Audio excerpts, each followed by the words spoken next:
Gen துறவிகள் 2 பேரு morning walking அப்படி போயிட்டே இருக்கா. அப்ப நடுவுல ஒரு ரிவர். அந்த ரிவர் அங்க போகும்போது ஒரு சின்ன பெண்ணு ஓன்னு அழுதுட்டு இருக்கா. கன்சர்ன் ஃபார் அதர்ஸ் இருக்கிறதுனால, அந்த ஒரு துறவி என்ன பண்ணார், "போய் ஏம்மா அழற? என்ன விஷயம்? நான் ஏதாவது உனக்கு ஹெல்ப் பண்ணலாமான்னு?" கேட்டாரு.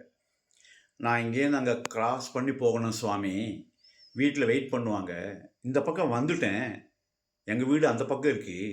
இப்போ தண்ணி அதிகமா இருக்கு, வெள்ளம் அதிகமா இருக்கனால போறதுக்கு பயமா இருக்கு." அப்படின்னா. "நீ கவலைப்படாதம்மா. உனக்கு ஆட்சேபனை இல்லைன்னா, என் முதுகு மேல ஏறிக்கோ. நான் உன்ன கிராஸ் பண்ணி விட்டுர்றேம்மா" அப்படின்னாரு. அவளும் சரின்னு சொல்லிட்டு, ஆபத்துக்கு பாவம் இல்லைன்ட்டு அவ முதுகுல ஏறி உக்காந்தா. அப்படியே கிராஸ் பண்ணி அங்க இறக்கி விட்டுட்டு, அவன் ரொம்ப தேங்க்ஸ்ன்னு சொன்னான். இவர் பாட்டுக்கு போயிட்டே இருந்தாரு. கூட வந்த இன்னொரு துறவிக்கு இது மனசுல உறுத்திண்டே இருக்கு.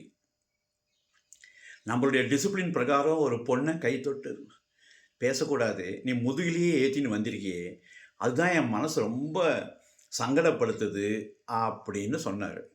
அப்போ அந்த முனிவர் சொன்னாரு, அந்த ஃபர்ஸ்ட் ஜென் மாஸ்டர் சொல்றாரு, "அந்த பொண்ண நான் அங்கேயே இறக்கிட்டேனே, நீ இன்னுமா மனசுல சுமந்துட்டு இருக்க?" அப்படின்னு. இதுல ஒரு பெரிய பாடம் நம்மளுக்கு இருக்கு. என்ன பாடம்?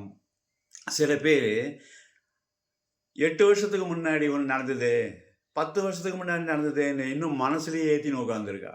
அது எவ்வளோ பெரிய பாவம் அது. லிவ் இன் த பிரசன்ட்ன்னு தான் சாமி சொல்லியிருக்காரு.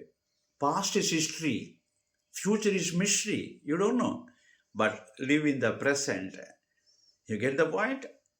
Jai Sai Ram.